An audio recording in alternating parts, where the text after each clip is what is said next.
Do you find yourself repeating the same tasks at your company every day? Are you struggling to grow or sell your business because every process relies on you? As a small business owner, your company runs best and creates the most value when you aren't the bottleneck. Hi, I'm Tom from XRAY, and today I'm going to show you how you can turn any process into a scalable, repeatable workflow. I'm talking about workflows that you can delegate to other team members or even automate completely.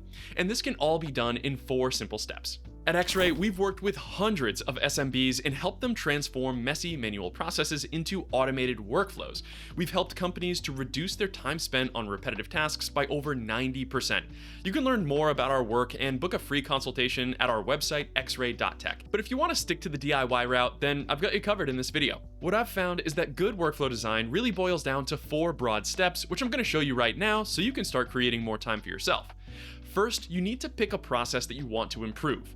Then you need to document it in simple ways that anyone can understand. From there, you need to make sure it's repeatable, something that can be done the same way every time by another employee or by software. And finally, you automate what you can with no-code tools, and you use simple documentation to train your team. This process lets you go from wasting hours every week on repetitive tasks to watching it all happen without you. But these are just the broad strokes. Let's dig in deeper to the specifics of each step.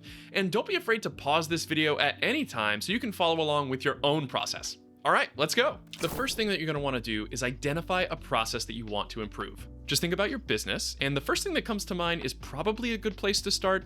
It's something that's eating up your time, that happens a lot, maybe every week or every day, and causes a lot of pain or heartache or frustration or migraines. Anything that you deal with running your company that just hits those types of notes, focus on that to start with, because chances are you'll get the most out of automating or delegating those types of tasks to begin with, or those workflows to begin with.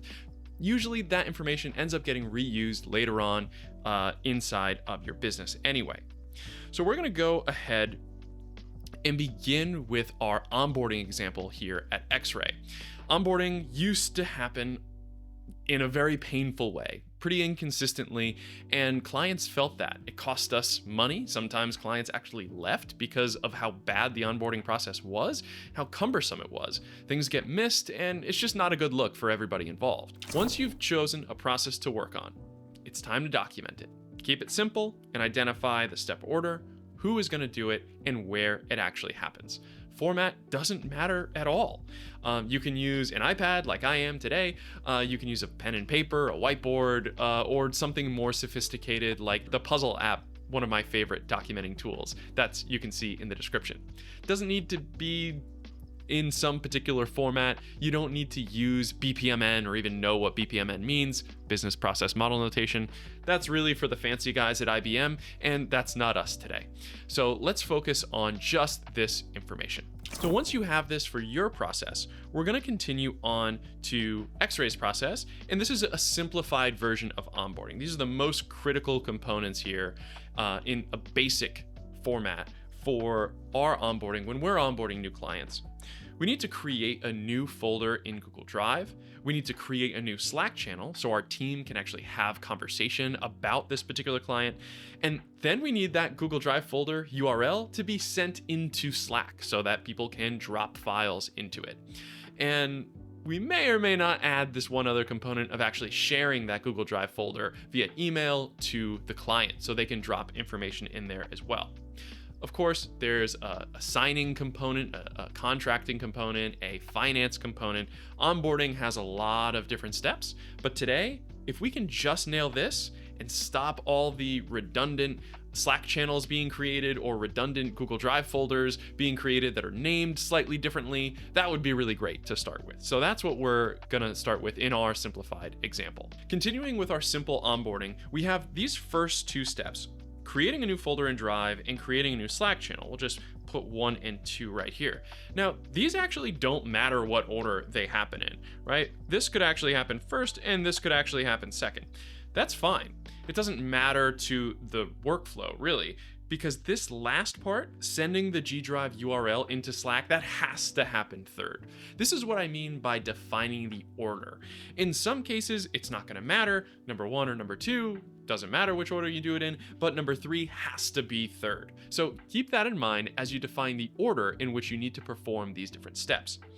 All right, So if we're looking at this new folder in Drive and the new channel in Slack, we have number 1, which is this to create a folder.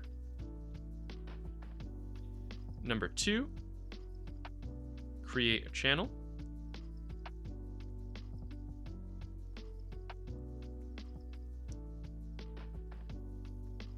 And then number 3, to notify.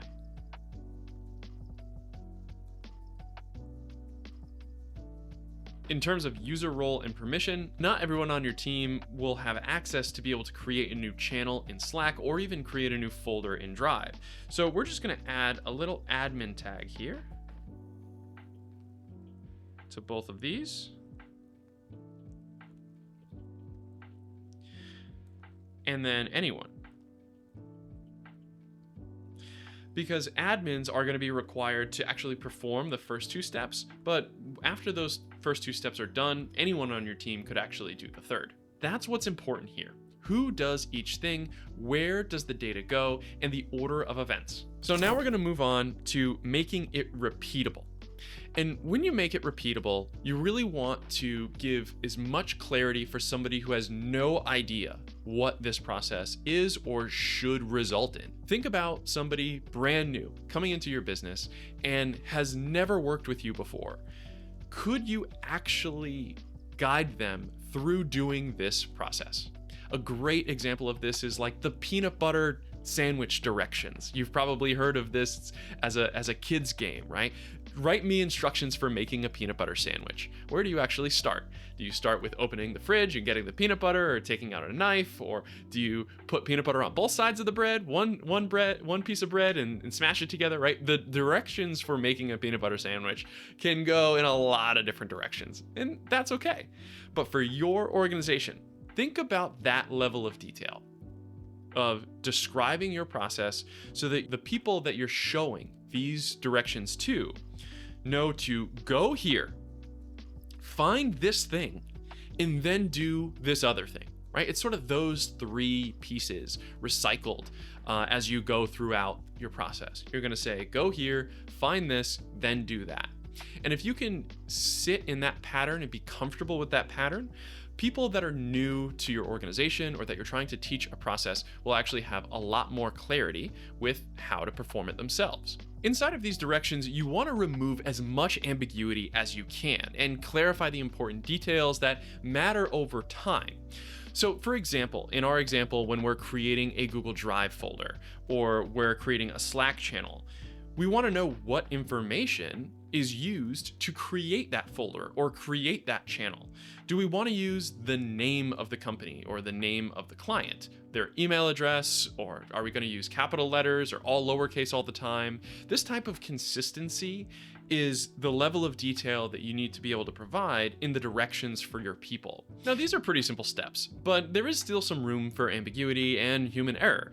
For example, what do we actually name each folder or name each Slack channel? We know that we want to create it, but we need to be a little bit more specific so that anybody who's following these directions can follow along and do it the right way that you intend. For Slack, for us internally at XRAY, we create Slack channels with an XR and then an underscore and then company underscore name if there's 2 words, or just company if it's just 1 word. That's because Slack doesn't allow for special characters or capital letters. So defining the right way to separate multi-named clients and to be able to organize things really neatly in that sidebar, because it's alphabetical order, it's really nice for our team to be able to all have the same view of all the channels. And in Drive, you can name it whatever you want. You can have special characters, you can have spaces, you can have whatever. So in that case, we just use the full company name as it is written on their contract. So that information becomes universal across all of their files. The Drive folder name and the contract name that we actually sign with the client is all identical. Hopefully, if you add this level of detail, you're able to make this much more repeatable and delegatable to someone else on your team. Creating this level of clarity feels like almost an endless task. In other words, details only matter when they actually matter. If you try to tell someone to create a Slack channel with your client's email address, That's not going to work. Slack doesn't allow special characters like @ symbols to be in their channels. So you need to have details that make sense and ones that hit a level of detail that make it actually helpful. Now we have a simple, repeatable workflow in the form of directions that you can give a person, they can follow along and actually conduct the process. It might not be perfect, but it's a first version. In a moment, I'm going to cover the most difficult part of this process, automation. The beauty of no-code automation is that anybody can do it, to a certain extent. But designing, building, and maintaining automated workflows for your entire company is a lot of work in its own right. Most companies hire for this specific role. If you need some help organizing and automating your processes, just reach out to XRAY. We've designed and built automated processes for hundreds of small businesses just like yours. Follow the link on your screen now to sign up for 4 hours of dedicated, hands-on collaborative building. By the end of your time with us, you'll have some quick wins on the board and a prioritized plan for automating your company. But if you're more of a DIY founder, no worries, I'll cover the final steps of automating your company right now. Get this workflow off your plate, I get it. Now is the time. You can either delegate or automate this workflow. If you want to settle with delegating, fine, you already wrote your directions, you're already done. If you're ready to automate it, then this part is for you. You need to create a source for the information that is going to be automated throughout the different tools that you're using. In our case, we're going to use a form. There's a bunch of different form builders out there, Tally, Typeform, you could even use Airtable if you wanted to. Forms are a really structured way of collecting information so that you can process the data to go other places. In our case, we're going to use Zapier. And Zapier, if you haven't seen it before, is an automation provider. They have 8,000 plus different tools that are integrated into Zapier, so you can automate Google Drive and Slack and email all without using code. So it is really helpful if you're a DIY founder and you want to start automating some things. But in our case, we're going to use this form to collect information, structured information, in a clean way, which you could have someone else actually put information into this form. And then we're going to have Zapier automate the creation of a Google Drive folder, of a Slack channel, and actually send an email or a notification inside of that Slack channel to make everybody aware that this information was already created through Zapier. If this is similar to your workflow and you just want a kickstart in how to actually build this on Zapier, there is a template attached to the description of this video. I've also got a crash course on Zapier, which is linked on your screen now, and it's also linked in the description. In that video, I'll show you how to build a simple automation in just 5 minutes. I also have hundreds of free tutorials, which you can check out on this channel or on our blog at xray.tech/blog. There, you can learn more about building complex automations and incorporating AI and a lot more. So if you're using SaaS tools every day, chances are you are, this is going to be a pretty good place to start.